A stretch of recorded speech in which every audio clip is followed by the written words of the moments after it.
All right, welcome to the Young Turks. Cenk, Uygur, and Kasparian with you guys. We have a lot of substantive news, and then we have some goofy news because it's America, it's life, it's 2023.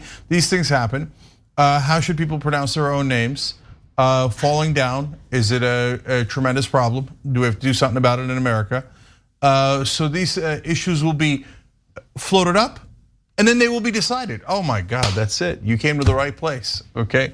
So without further ado, the legendary journalist, legendary. Everybody's saying this. Well, look, people are talking about it now. Okay, all right. We're gonna have a Pride special today, which means we will not have a bonus episode for our members, which means we'll have limited time to cover the wonderful stories we have in the rundown today. So let's get started. You ready? Anna mainly says to me, her co-host. Okay, yes, let's do it. All right, okay. We begin with an update on the debt deal. This was a win for Democrats. That's what it was. The House of Representatives voted not just to raise the debt ceiling, but to actually eliminate the debt ceiling for 2 years, for the rest of President Biden's first term, for the rest of this congressional term. The Democrats will not have to face the debt ceiling again before they face another election. On MSNBC, Lawrence O'Donnell celebrated the fact that Democrats conceded to everything Republicans wanted in the debt deal. But since Biden was willing to make a deal with the devil, he did get something in return, something that he thinks is worth it. Even though it doesn't benefit ordinary people, it just benefits people who are already in elected office. So what could that be? Let's watch. This was not an easy thing to achieve. The Republicans could have insisted on only a 6-month extension on the debt ceiling, 1 year, so that they could come back 1 year from now and pound Joe Biden again in a negotiation like this. But Kevin McCarthy gave up because Kevin McCarthy did not want to come back to that room. Kevin McCarthy did not want to be in another highly pressurized debt ceiling negotiation again. And so Kevin McCarthy gave President Biden 2 full years on the debt ceiling. That is an outcome that was almost unimaginable even a week ago. I'm sorry, why exactly are we supposed to care about the comfort of President Joe Biden as he runs for re-election? I'd like to understand why that should take priority over all of these provisions that scream to the American people that Joe Biden and congressional Democrats were willing to make any and all concessions to Republicans as long as debt ceiling negotiations would be done for the next 2 years. Like, how is this the win? I mean, it shows you exactly what the priorities are for Democrats and corporate media types like Lawrence O'Donnell, right? Who cares about making it more difficult, implementing more obstacles for people in need when it comes to obtaining what we have left of our social safety net? Who cares about that? Who cares about the new pay-go rules that will impact the executive branch, essentially making it impossible for the Biden administration to do anything through executive order? And we know nothing gets passed through Congress that would actually benefit ordinary Americans because of the way Congress works. They like to point to the filibuster in the Senate for all these reasons why they're not able to pass the legislation they campaign on. I mean, it's just, that was embarrassing. Yeah, like Lawrence O'Donnell should be embarrassed. I know he thinks he's proud of that segment. He should be embarrassed. Incredibly well done. I know you're gonna go off, Cenk. I'm just trying to get my point in before you go off, and you should go off because this is ridiculous. Yeah, so I actually know Lawrence O'Donnell a little bit personally because I worked at MSNBC. I was one of their hosts, as he is. Is he as dumb in real life? No, he's actually a very smart guy. Oh, shocking. And he's super fun at parties, really good guy. That segment was deeply deceptive. And it was meant to be deceptive. And it's not like Lawrence doesn't know because he is a smart guy. So I watched the whole thing because I was curious where he was gonna find the win because I know what's in the bill, I know what the substance is, and the score was basically 8-0. The Republicans got all these different things that we outlined for you the other day, cut after cut after cut, and the Democrats got exactly zero in the bill. No, be fair, Cenk. Yeah. At least Biden doesn't have to engage in debt deal negotiations for 2 years. So they got something. I mean, it doesn't benefit you, but it benefits Joe Biden, am I right? Yeah, so then I was looking to see what Lawrence's arguments were, because he's, again, smart guy, so what's the points that he's gonna make? The first point he made is, well, look at the numbers. The numbers tell you who won, and more Democrats voted for this than Republicans did. So we have that clip? We have that clip. So let's show you that, and then I'll come back and explain all the lies in the segment. Let's watch. If you're wondering who won the debt ceiling deal, the proof is in the vote in the House of Representatives. The total vote was 314 in favor, 117 opposed. 165 Democrats voted for it. 149 Republicans voted for it. 71 Republicans voted against it, and only 46 Democrats voted against it. More Democrats supported this bill than Republicans, because this was a win for Democrats. So let me address that in a completely different way, okay? So he didn't mention any of the policies, the entire segment, because he knows for a fact that they got routed on policy. $30 billion off of the COVID relief, $20 billion off of IRS funding, a freezing cap on spending, and goes on and brutal, absolutely brutal. No wins for Democrats, none, zero. Oh, well, we got an exemption on the thing that we didn't even need to negotiate, so we didn't need to get a half a win on SNAP. He gave away work requirements, which they said they would never do, okay? So instead, Lawrence says, and unfortunately this works for the MSNBC audience, he says, since more Democrats voted for it than Republicans, by definition, it must be a good thing, because Democrats gave it to you, and Democrats are angels. And Republicans are bad guys. Angels, bad guys, good cop, bad cop. Hey, what happened at the end? Oh yeah, the rich won everything and they took it all from you. The donors won everything. And so my interpretation of the same exact fact pattern is, so you're telling me more Democrats voted for a Republican bill than Republicans.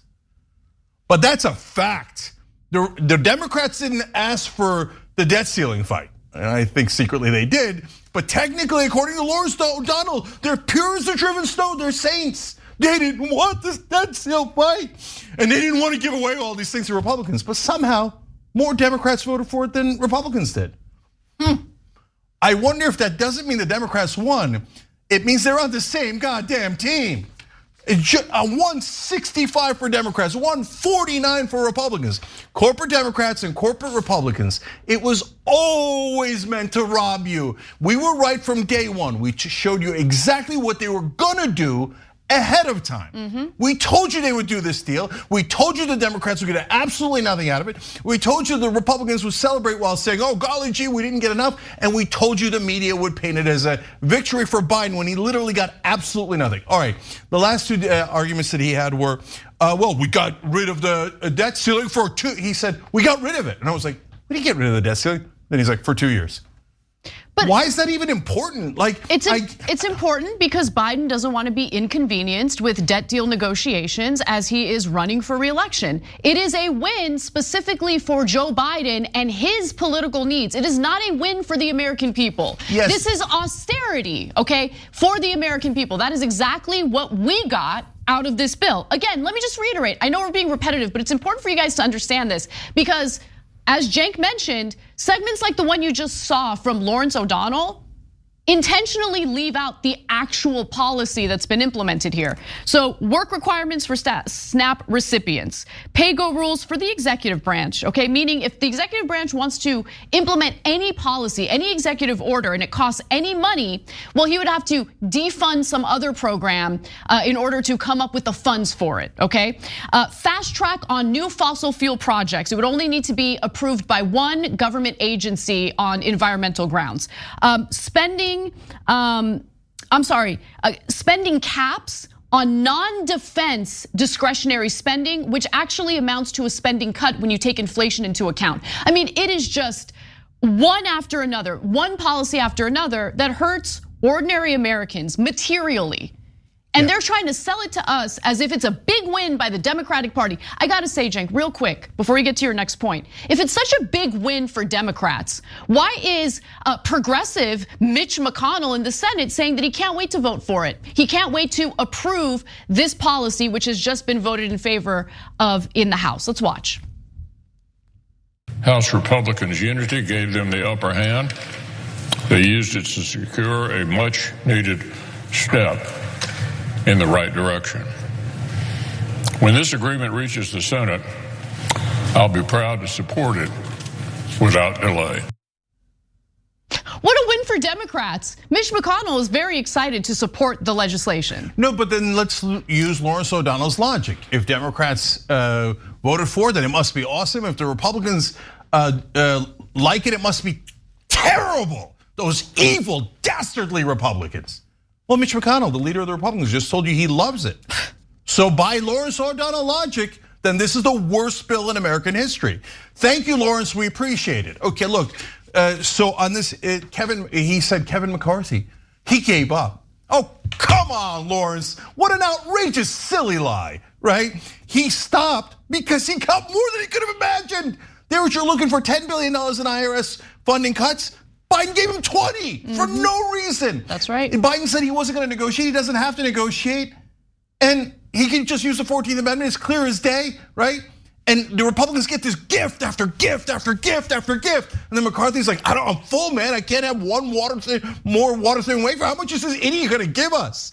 And the second reason he quote unquote stopped or gave up in Lawrence O'Donnell's terminology is because his donors are like, no, remember, rob the poor and the middle class, give it to us, because defense spending's still going up, and they didn't touch taxes for the rich at all, Correct. Right? So once you get the ransom, now remember, we don't actually want to endanger the debt ceiling, because that would endanger the stock market. So once you got your goodies, take the deal right away.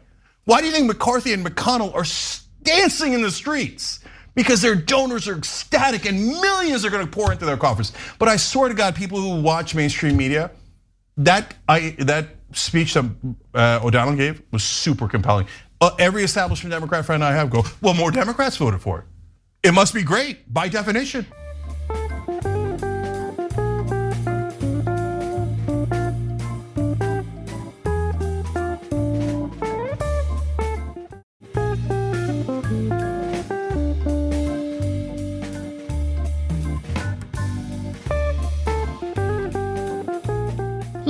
Let's hear from other conservatives, right? We just heard from Mitch McConnell, who loves the bill, can't wait to vote in favor of it once it hits the Senate. But you should always check out what the conservative narrative is, because over at the National Review, Dan McLaughlin is celebrating the bill as well. What a win for Democrats, right? Here's what he writes. Politically, this is an unambiguous win for McCarthy and House Republicans, who were expected to get nothing, and an unambiguous defeat for Joe Biden, who promised that House Republicans would get nothing. It also shows, and this is a damning excerpt from his piece that I agree with. He writes, it also shows that Democrats on the Hill are just bystanders now on any issue that requires the affirmative consent of the House. He also writes that McCarthy had, and I had been saying this is absolutely true. McCarthy had limited leverage, and the good news is that he didn't agree to any of Biden's demands for tax hikes or really much else that was affirmatively harmful. I mean, he considers those things harmful because this is a conservative's perspective. But get a load of this. They're celebrating the fact that, Republicans really didn't have much leverage here, and they got what they wanted. And when they're saying that they didn't have much leverage, it's the fact that ain't nobody gonna let the world economy crash. Okay, Republicans aren't gonna let that happen. Democrats aren't gonna let that happen. Why do I say that? It's not because they're worried about other people, okay? Never make the mistake of thinking that. It's because they're worried about themselves. They are heavily invested in the stock market. I think one of the main reasons why some of these people want to be in elected office in the first place is because insider trading is apparently completely allowed. It is treated with impunity if you're a member of Congress. That's why so many of them become tremendously wealthy as they sit there, experiencing and enjoying the halls of power.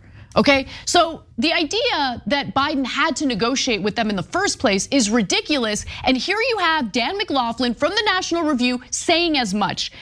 Okay, go ahead, Cenk. Yeah, all right. So he mentioned, for example, hey, Biden was supposed to ask for tax hikes, but we didn't even get that. So it was such a win for the Republicans. That's because Biden doesn't want tax hikes. I know for normie Democrats, if you don't know normie Democrats, they're outraged by that suggestion. They're like, Biden is an angel. They descended from heaven down to here to bestow us this great bipartisan compromise, and you guys are still complaining. But guys, do you? And the thing is, look, this is the same thing. And by the way, because of this, always remember this: when we get really mad and frustrated, and we're also kind of amused at the right wing for believing the utter crap on Fox News, and you think, oh my God, look at how dumb they are. Are they? Because he's perfectly smart people on the Democratic side. As soon as the media says, what a great deal that we got nothing and they got everything, they go, oh, that's a great deal. I love that deal, man. You know, more Democrats voted for it. More Democrats voted for it. So Biden never even asked for tax hikes. A normal compromise, even if you were going to get into this negotiation, which you should have never gotten into, right? You go, okay, well, I'll do those cuts if you give me tax increases. That's how a compromise works. But we got nothing other than the one thing that O'Donnell mentioned, and we now mentioned several times. We said, well, now we're not going to talk about the debt ceiling for 2 years. But that was the original hostage. So you've heard that hostage analogy a lot. Let me finish with this, completing that analogy, right? So a bunch of criminals break into your home and they hold your family hostage. And then you give them this, that, the other. You say, oh, take my bank account, take all the clothes, take all the computers, take 2 of my family members, take all this.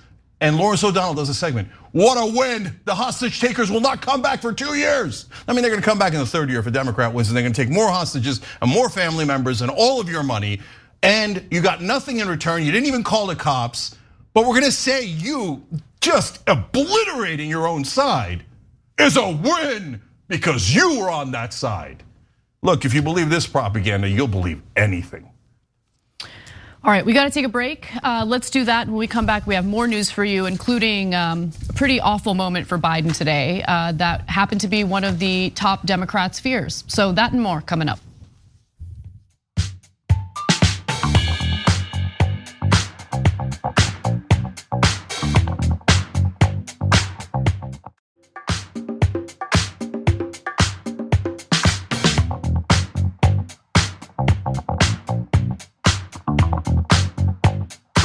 All right, back on TYT, Cenk and Anna with you guys, more news.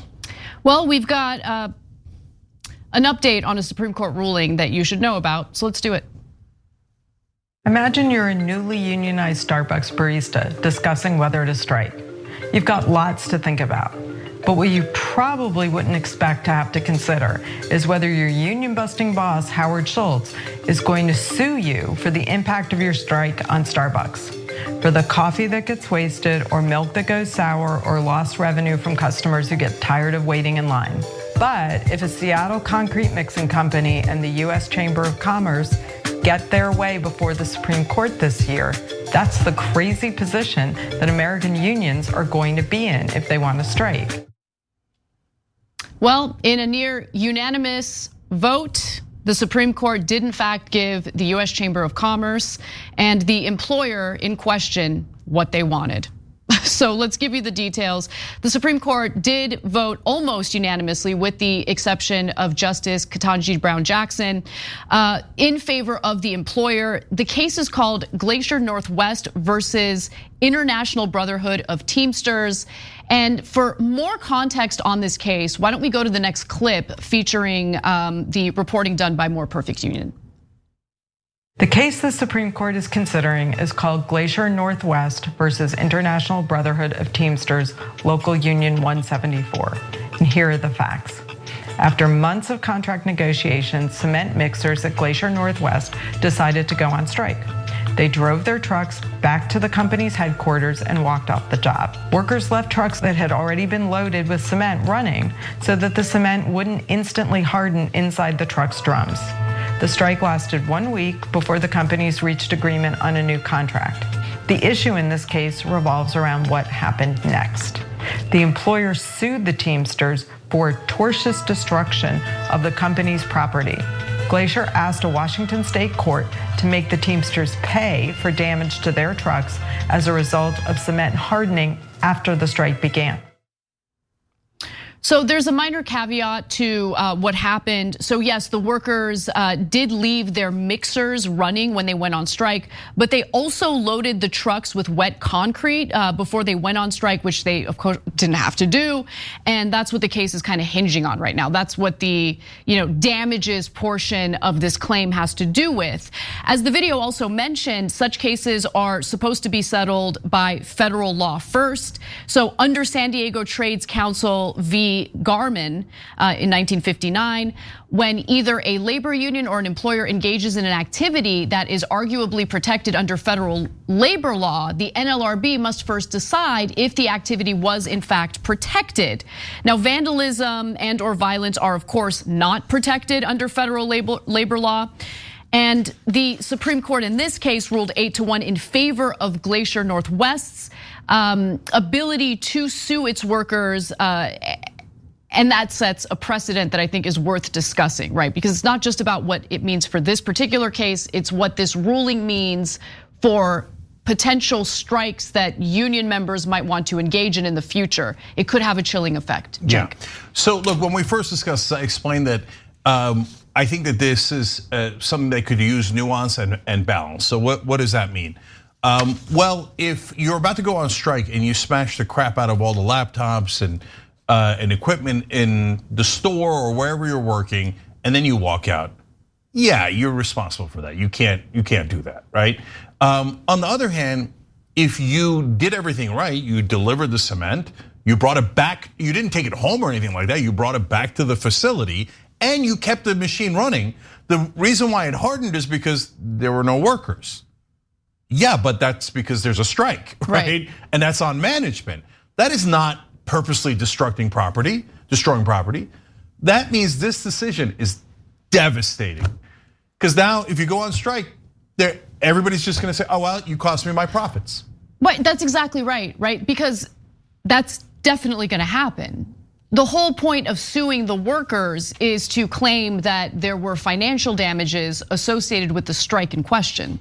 Yeah, and so there's always gonna be damages to the company when a strike takes place. They're gonna lose money. By definition. Right, that's the whole point. That's the point of the strike. That's where the leverage is for the workers. So now the Supreme Court is saying, yeah, you can strike, but then you're gonna owe the company millions of dollars of money they would have made if they had paid you right and you had gone into work.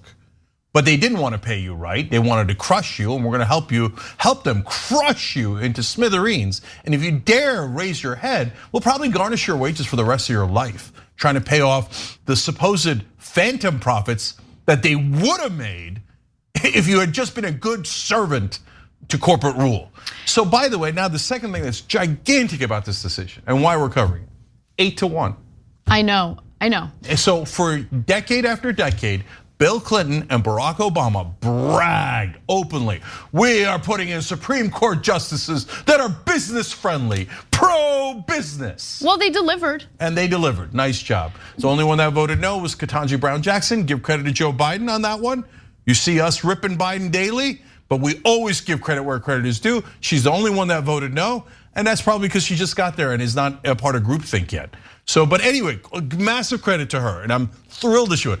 I'm heartbroken by Sonia Sotomayor. So all the Obama and Clinton judges stuffed in there, filled with like, hey, we care about social issues. Oh, but corporations have to win on everything. No, but Cenk, so congratulations, complete takeover of the Supreme Court. No, but you worded it exactly the way it needs to be worded. That is the entirety of the mainstream Democratic Party at this point. And I can't emphasize that enough. Both parties, because of the flow of corporate money, going to these campaign coffers, they're bribed by the same people. They just are. So you have two pro-corporate parties that just try to differentiate themselves as much as they can on social issues. Oftentimes with congressional Democrats, it's all rhetoric. They don't actually do anything to improve the lives of people that they purport to care about. Disenfranchised groups, historically discriminated against groups, they don't really actually do anything to benefit their lives. Then you look at the Supreme Court and you see the same type of basically branding play out among the so-called liberal justices, where they might be good on some social issues, but when it comes to corporate issues, they tend to side with corporate interests. And guys, this is super important. It's not a conspiracy theory. There isn't a memo written and Sotomayor doesn't go, okay, I have been programmed to do this. I will follow my corporate overlords. No, it's not like that. So how does it work? It's basically the invisible hand of the market. I wrote about this in my book, Justice is Coming. And it's the critical thing is the pre-selection. The game is rigged before the game even starts. So yeah, you see the Clarence Thomas, outrageous corruption with Harlan Crow. But by the way, Sotomayor had something similar as well. But that's not the main issue. The main issue is who picks the Supreme Court justices? Exactly. Oh, the politicians do. And who picks the politicians? Oh, the donors do. The Chamber of Commerce does. So when the Chamber of Commerce says, I now say Obama is an acceptable presidential candidate. Bernie Sanders is not an acceptable presidential candidate. Well, the money flows in a certain direction, and it flows to the Clintons, the Obamas, etc. And then they go, well, now I did promise some things to my voters, and so on social issues, I'll give them something. It'll be a perfect cover story because we don't really care about the social issues. All we care about is the money. The money rules everything. And so they go, okay, I'll pick pro-business guys. And by the time you wake up to the scam we're running, it'll be 8-1. And the Supreme Court will be hopelessly corrupt and you'll never get it back. And by the way, they don't need any decisions after this. You don't have a right to strike anymore. They'll destroy your life if you do. So it's already over. I want to read from Ketanji Brown Jackson, again, the only Supreme Court justice who ruled against the employer and the Chamber of Commerce in this case, graphic 5. Justice Ketanji Brown Jackson dissented, saying the ruling, quote, risks erosion of the right to strike. Jackson pointed to the fact that the National Labor Relations Board issued a complaint after the state court ruling, charging the company with unfair labor practices and saying that the driver's actions were arguably protected. And again, she is the only Supreme Court justice who is actually concerned about the erosion of labor rights if this, decision sided with the employer. And unfortunately, in this case, they sided with the employer. Look, always look at the dissents. Justice Byron White in the cases that allowed for unlimited bribery in American politics, decisions of 76 and 78, Bellotti and Buckley, he wrote in the dissent, this is a mortal danger to our democracy. If this goes forward, we won't have a democracy. And he was 100% right. And here, Ketanji Brown Jackson is warning, you won't have a right to strike, because then you'll have to pay millions and millions and millions no matter where you strike. And she's absolutely right, and no one will heed it. And right now, the press is not covering this at all, because the last thing in the world they care about is American workers. Well, they're owned by corporations. Of course, so they're like, yay, corporations win again. And hey, this is the thing the press loves the most in the world, bipartisan agreement. Both the conservative and the liberal justices, both decide to screw you and make sure that corporate rule remains intact. I don't find that to be a wonderful compromise. I find it to be an absolute disaster.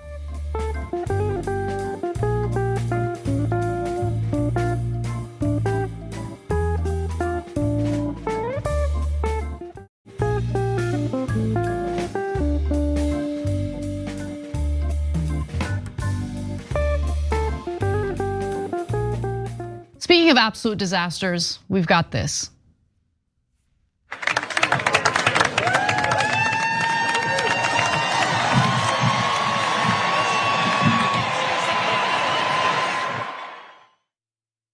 President Joe Biden is okay.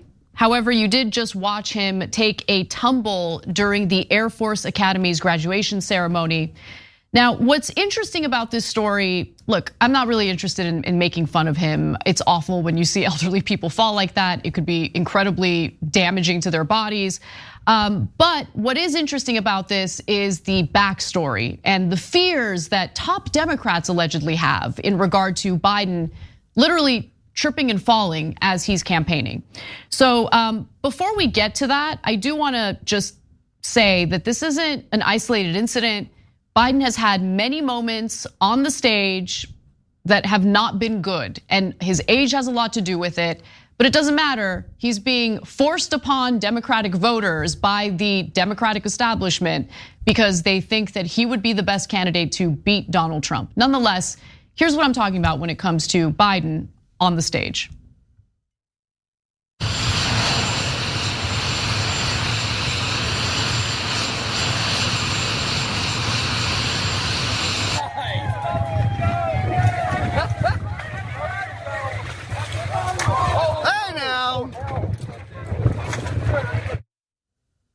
You guys get the point. Okay. Now, a spokesperson, the White House communications director, Ben LeBolt, says this: he's fine. There was a sandbag on stage while he was shaking hands.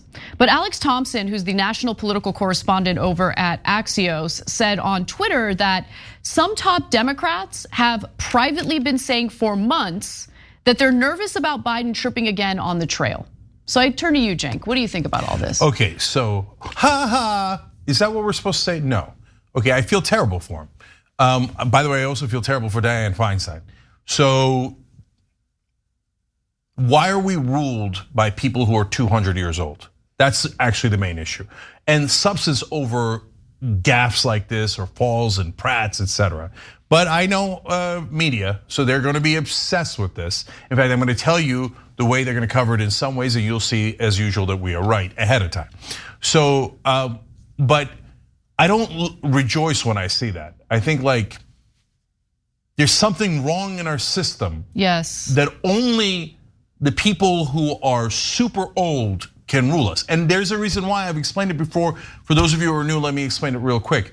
Because those are safe investments for corporate donors. That's exactly right. They get return on investment. They like safe investments. You get a new person and they're like, well, I don't know. I don't know if he'll take the bribe. I don't know if he'll do what he wants. Biden has a storied career, 50 years of taking donor money and delivering exactly what the donors want. Pelosi, same thing. Mitch McConnell, same thing. Kevin McCarthy, same thing, okay? So, and Schumer, all like McCarthy's the youngest by far. The rest of them are absolutely ancient because of one simple concept: return on investment. So media looks at this and goes, this is a giant problem for Biden. He just gave away the store in the debt ceiling deal. They're like, that's a big win for Biden. Because they love that. You think that the big names in corporate media are concerned about austerity measures that impact ordinary Americans? No, they love it. They celebrate. They don't care about those issues at all. They're completely disconnected from everyone else. All of the issues that we're dealing with, people in corporate media are not concerned. We're talking about people who, they're working on platforms or in platforms that are owned by major media conglomerates and corporations, and they have very nice salaries. They don't have to worry about SNAP benefits. So earlier today, we showed you the Lawrence O'Donnell segment on MSNBC, but it was really literally every show on MSNBC that took the debt ceiling deal where Democrats lost on literally every single issue. Just got absolutely routed, and he declared a victory, a huge, amazing victory. When they see this clip, they'll probably think Biden wins again. Well, yeah, man, he had to negotiate with the floor. There was nothing he could do, so he had to give some ground. He had to. And then they all sing, there was nothing he could do. There was nothing he could do. So here's my prediction. And you're already seeing it all over media, and you'll see more and more of it. So when you see this, you go, well, he needs a challenger. Everybody goes, well, even the most normie, most establishment Democrats are like, kinda, I see it, right? I can see it with my own eyes. That guy, I see pretty little lies about how we got a great deal on the debt ceiling deal. But this one I can see with my eyes. He tripped and he's old and I got an issue with it. So then you say, all right, let's run a progressive against him. Well, there's already one, Marianne Williamson's running. Oh, no way. Why is she challenging Biden? All right, let's get a new progressive. I don't know, Nina Turner or something, right? They're like, how dare you, what a betrayal. At the same exact time, you will see columns saying, Gavin Newsom needs to come in. We need a savior. We need a savior. I will actively work against Gavin Newsom. It doesn't matter, they love him. He has destroyed the state of California. He is a nightmare. And he's a nightmare. He's a slick, rich dude that nobody's gonna relate to, but the establishment loves him. So sometimes you'll see it on the same day. I would vote for a bag of potatoes before I would vote for Gavin Newsom. The country, unfortunately or fortunately, shares your sentiment. But so they will say, If a progressive comes in, that's a betrayal of Democrats, Democratic Party, as if the Democratic voters are being betrayed, right? Marianne Williamson, why is she even in the race? She's so you see how she treats her staff, and she believes in spiritual stuff. That's what you get for being a challenger to Biden. Gavin, please come on, challenge Biden. You got to challenge Biden. You see him trip? Gavin, Buttigieg, give us a corporate Democrat. That's what this is about. So yeah, he's in bad shape. He's older. I don't blame him for tripping. There was a sandbag. So what? It could have been Bernie, and we love Bernie, right? So don't get on him for that, okay?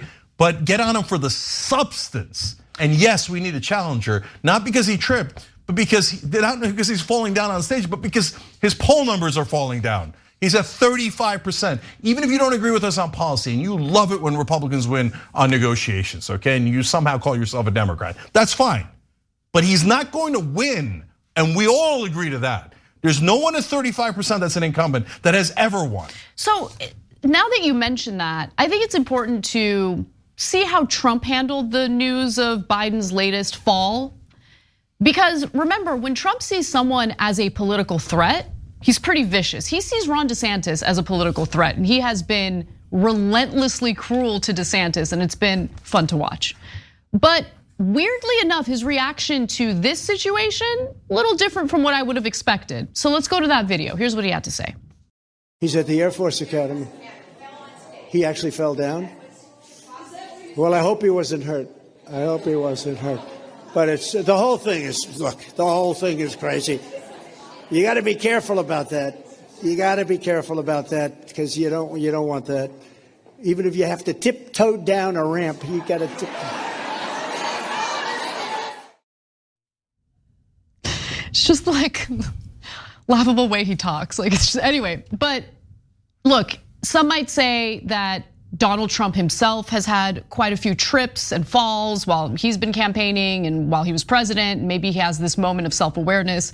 Trump never has any moments of self-awareness, okay? I just think the way he reacted to that made it clear to me that he ain't worried about Biden.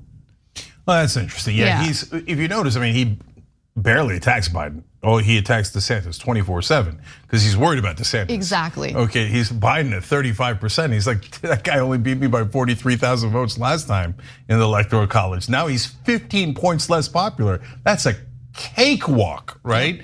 And to be fair, no, Trump, it's not that Trump tripped before or fell, but yeah, that joke that he made is about him tiptoeing down at West Point, a different graduation, right. Also military graduation, down this ramp. And so he knows that in this case, his house is also made of glass. So it's a rare decision not to throw stones. I know, Cenk, but literally today, one of the other things that he said was that, I don't really like the word woke. I don't like the word woke. People don't, if you ask people to define it, they can't even define it. They don't even know what it means. I mean, this is a guy who is going around complaining about woke and wokeness like incessantly. And right? see, that goes to Anna's point. Look, the primary comes before the general election for sure. I get it, right? He's got to worry about the first obstacle, right?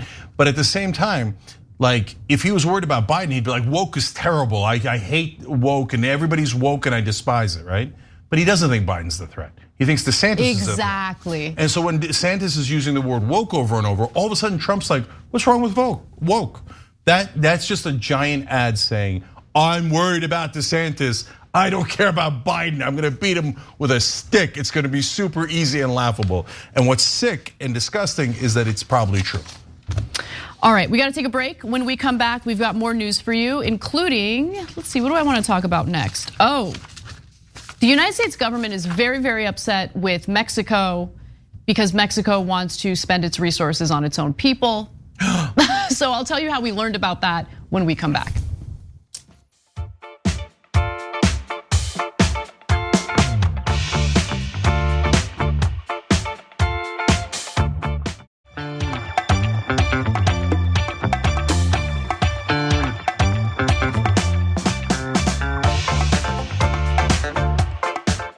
All right, back on TYT, Cenk and Anna with you guys, but also Noel Doe.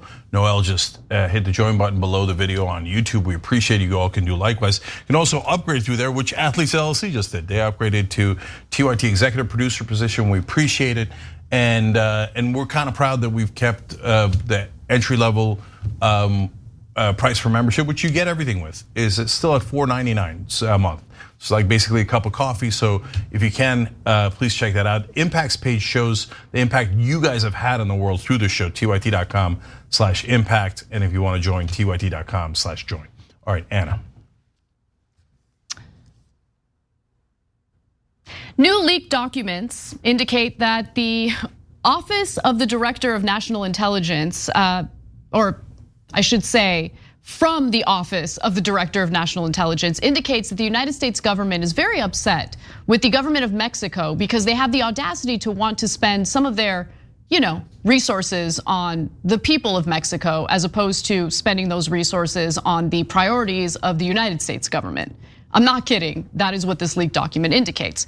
Before we get to the details of the leaked document, let's talk a little bit about how The Intercept, which reported this story, obtained the document in the first place. So the leak comes from that young man, Jack Teixeira, who decided to leak classified documents in a Discord. Now, this was online, of course, and later he was arrested for doing this. There are other documents that Teixeira allegedly uploaded, but have not been officially confirmed. And the document we're about to cover belongs in that category. The United States government has confirmed some of the other leaked documents, but this isn't one of them. Now, The Intercept has been reporting on the unconfirmed batch of documents, and they're a pretty trustworthy outlet. They do great reporting. And so that's the reason why we're talking about this, but it is important to give you that caveat as we move forward. So that aside, let's get to the leaked document itself. We have an image for you. It shows you what the leaked document says. And an excerpt from it reads as follows. President Lopez Obrador's federal budget for 2023 gives priority to social spending and signature infrastructure projects rather than the investments needed to address bilateral issues with the United States, such as immigration, security, and trade. Lopez Obrador's meager investment in migration, security, and trade-related organizations will probably undermine Mexico's ability to follow through on commitments to stem the flow of irregular migrants and fentanyl to the United States and boost economic competitiveness in North America. So look, there is a lot to unpack from the two excerpts that I just read for you. For one, it is true that in recent months, especially, Lopez Obrador has decided to invest more in social spending in Mexico, and that has helped to make him very popular. So Lopez Obrador's 2023 federal budget presented to the Mexican Congress last fall does increase funding for social programs, including a significant raise for the pension provided to older Mexicans. It also prioritizes large infrastructure projects, which are mostly concentrated in southern states of the country. This social spending has been working out for him. His approval rating currently stands at 65%.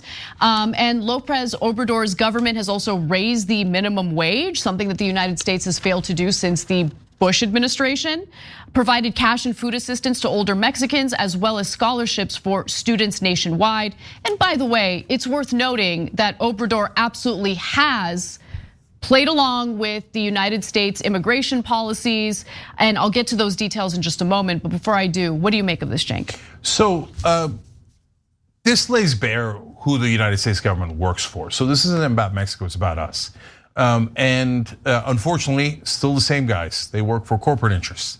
So this is not a document that says these are national security interests for America. You can make that argument on the migration issue and and the fentanyl issue, et cetera.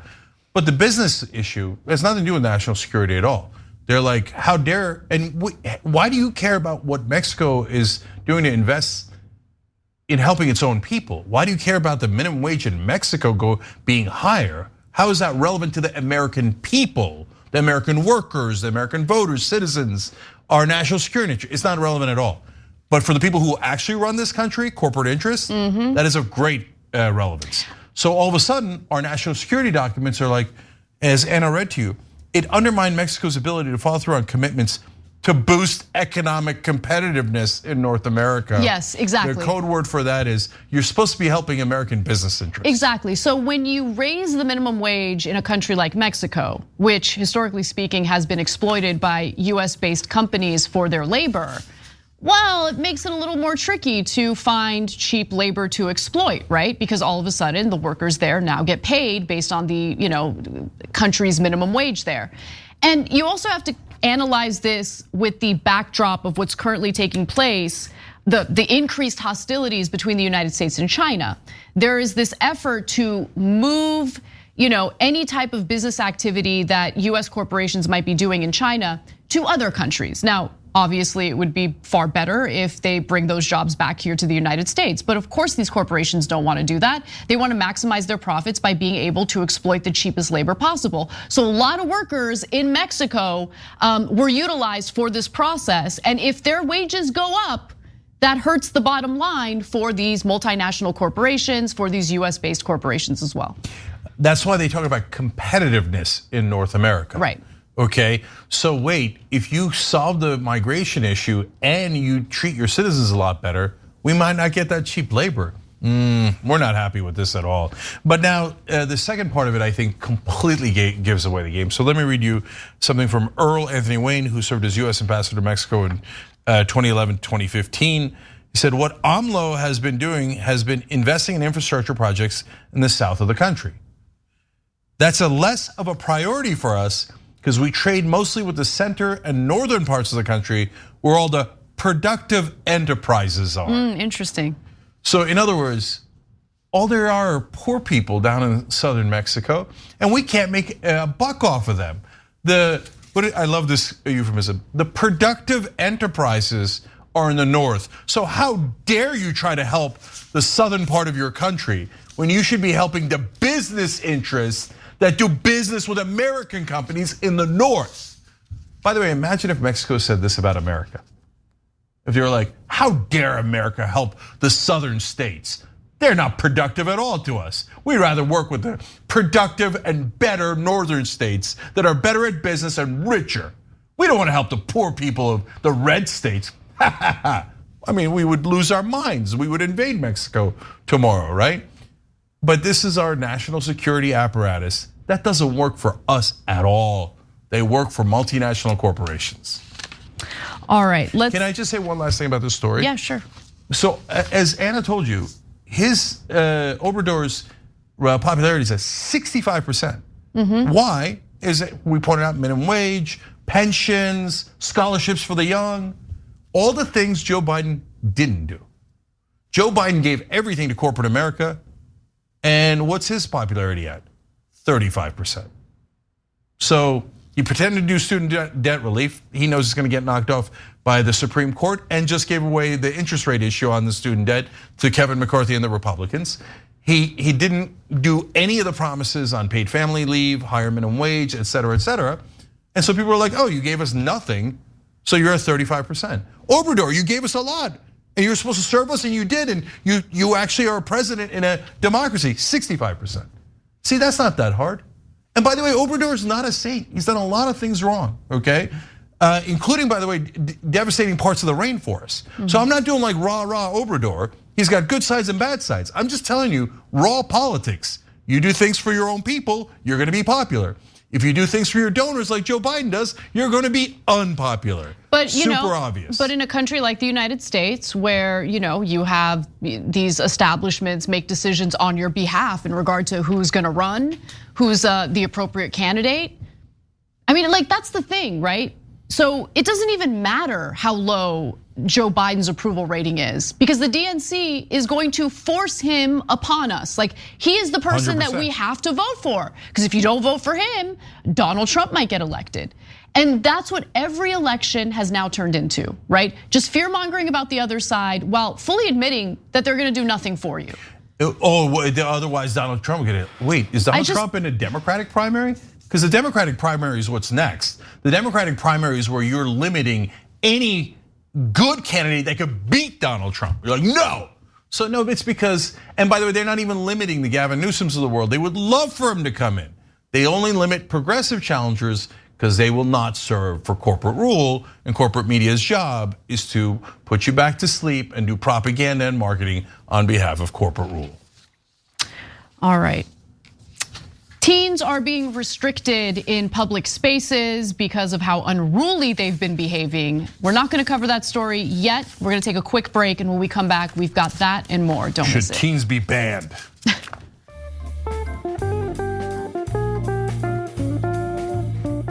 Thanks for listening to the full episode of The Young Turks. Support our work, listen ad-free, access members-only bonus content, and more by subscribing to Apple Podcasts at apple.co/TYT. I'm your host, Cenk Uygur, and I'll see you soon.